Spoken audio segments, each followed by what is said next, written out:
Welcome, Cancer. This is Regina from Pacific Tarot getting ready to do your full moon and Taurus reading. The full moon is also a lunar eclipse on the 28th of October, and so a full moon, ordinarily a culmination of energy or insight or effort, only lasts for a couple or more days. The lunar eclipse amplifies that time frame into the surrounding weeks up until 2 or more months potentially. And if it's contacting either 5 degrees Taurus, the moon, or 5 degrees Scorpio, the sun, any personal planets or any planets in your chart at all by a couple of degrees on either side, this is going to have a much greater impact depending on the planet that's contacted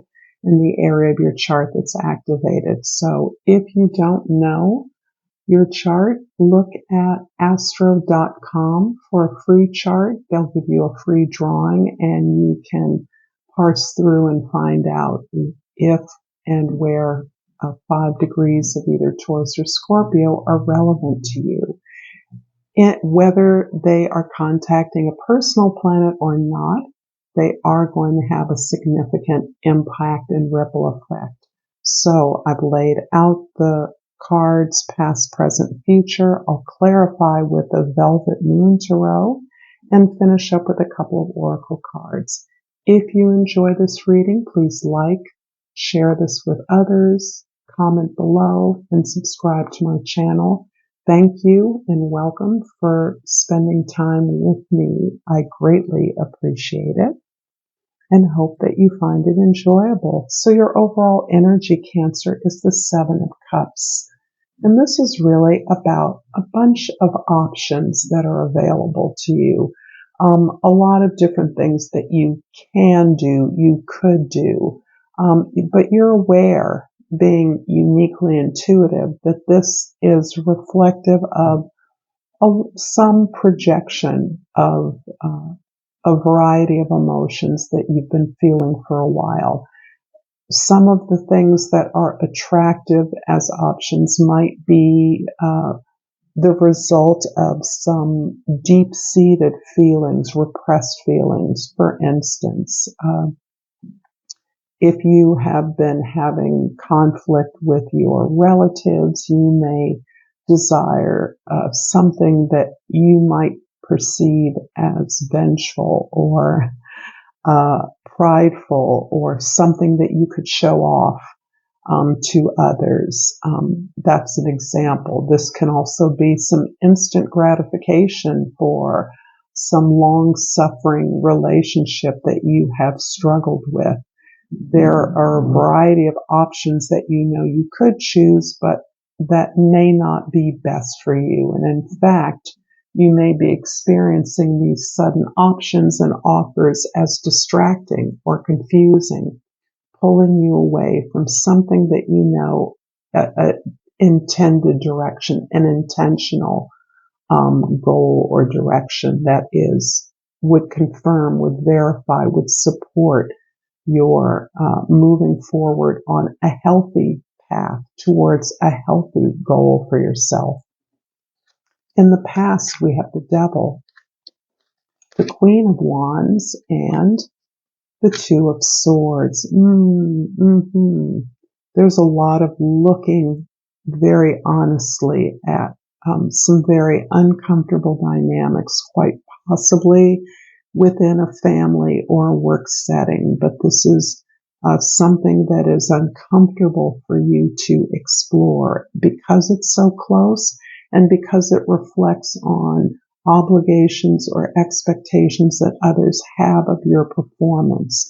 You're kind of wondering whether you should or can comply with what you've always done, the way you've always moved forward. And there is this powerful and independent streak that you're feeling. It's not out of character for you at all.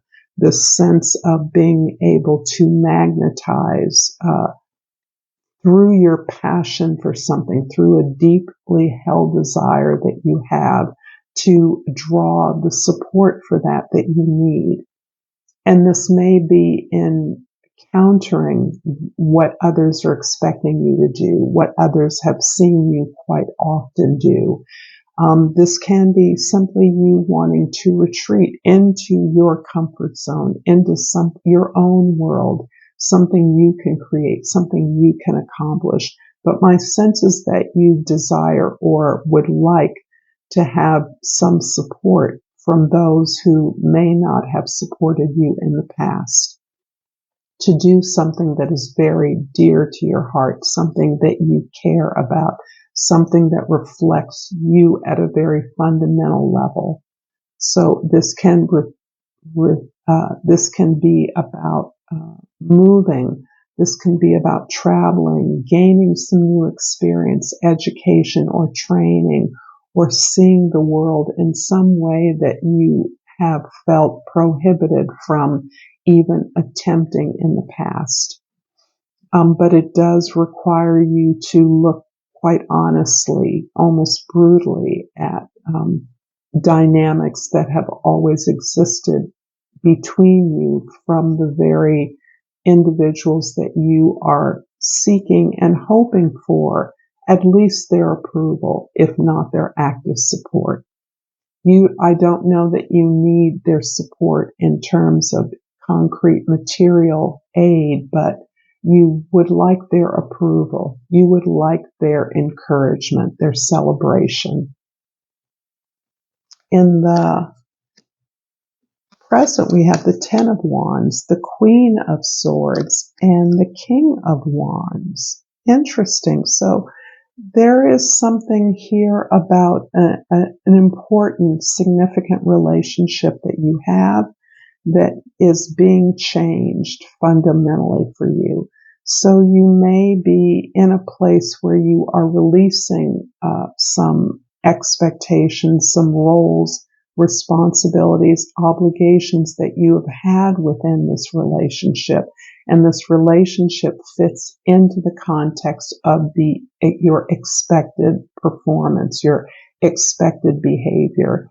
And in this rejection of that, you're actually accepting some fundamental change, some fundamental release. This may be a change in the role that you're playing, where you're literally having to release a former experience by way of relieving yourself of unnecessary burdens from the past, so that you are, in many ways, physically drained. I feel a lot of physical and emotional draining, and almost a relief from the experience of this change that you are surrendering to.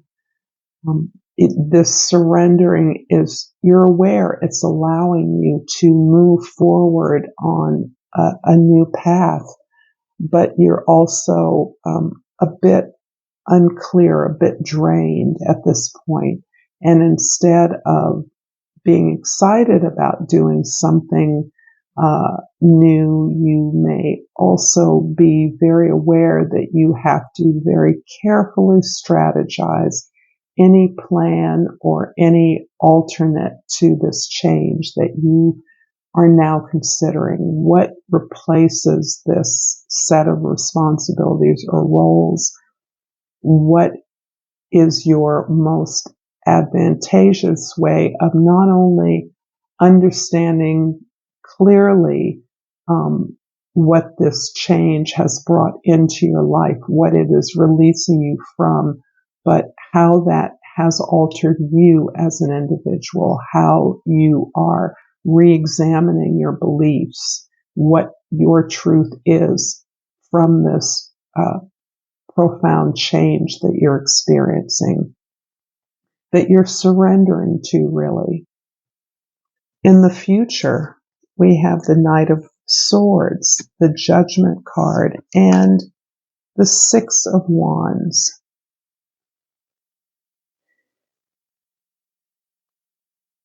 I see you continuing to understand that in order to work with a group of people, a team, family members, peers, or collaborators, that you must continue to do your part in some way. This may be playing a role in the release or the change or the surrendering of these responsibilities. You have a distinct role to play in that. And one of your marvelous skills is your ability to be curious, to reflect to others their ideas, and to allow yourself to ask questions, to stay in conversation or stay in a kind of negotiation with the changes you're made, and a recognition that your role in facilitating conversations that support the release or the change that you're experiencing on behalf of others is really being recognized and appreciated by other people. That appreciation is really supporting you in perhaps the way that you're looking for. You're looking for encouragement. You're not looking for aid in particular for your position, but you're looking for encouragement for your efforts, for sticking it out with a team that may have been less than charitable to you in the past. And in this experience, you're recognizing an opportunity to a deeper awareness of your purpose amongst this team of individuals in this environment, that you are actually gifted with the ability to bring something to a holistic and successful completion. This may be a way in which your status in the family becomes clearly your mission, something you're destined to do, to help these members of a team at work or a community to negotiate this, to work together, to do things not unilaterally, not because someone is having a fit or someone won't listen, but because everyone is united with the necessity of changing their customary roles at a time of change, a time of loss, a time of surrender. And it feels very much like a situation in which a leader has been lost, a partner has been lost, there's been some change or loss that's necessitated this surrender and this this ability of you to enter into conversation that ordinarily don't always go so well, and that you've been burned by in the past. You've been hurt by the resistance of others towards your position or your offer of solutions.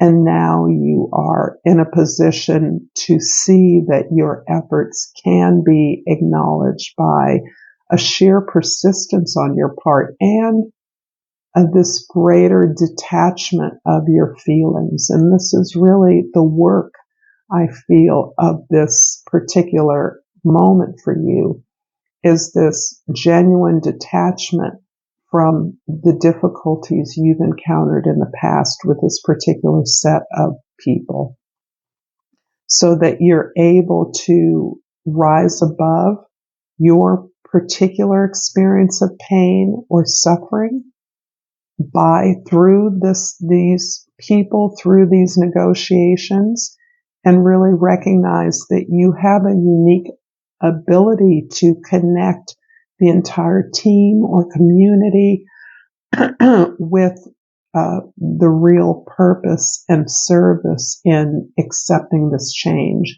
flowing with this change, taking roles maturely as a result of a change and transition that you're all experiencing.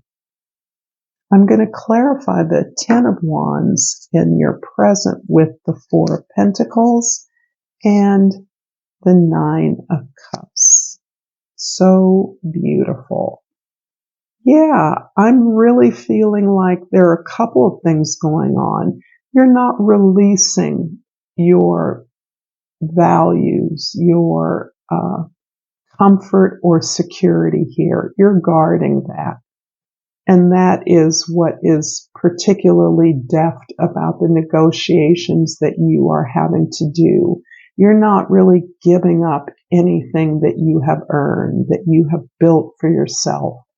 And you have this firm foundation from which you can feel safe and comfortable based on what you have saved, developed, earned for yourself, built for yourself. But the ability to not only surrender to this change, but support others in accepting this change and negotiating the roles that they can now accept moving forward in a way that maintains the intent of this change.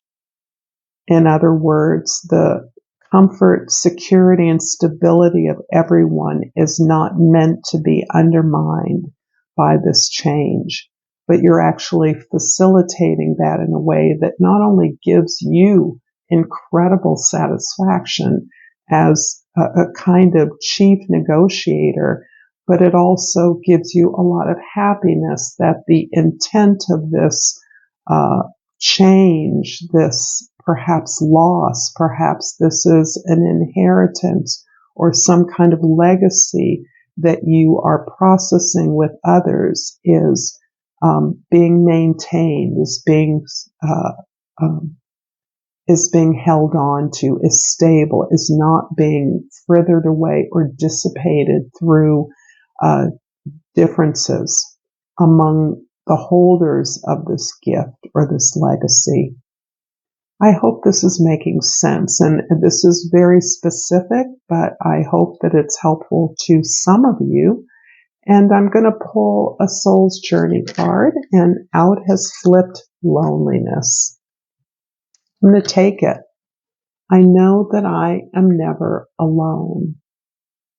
And I do believe, based on the tremendous emotional content and inspiration that I am intuiting from this reading, that you are processing a lot of sense of aloneness, even isolation at times, but really more integrity around your choice to be alone in some significant way.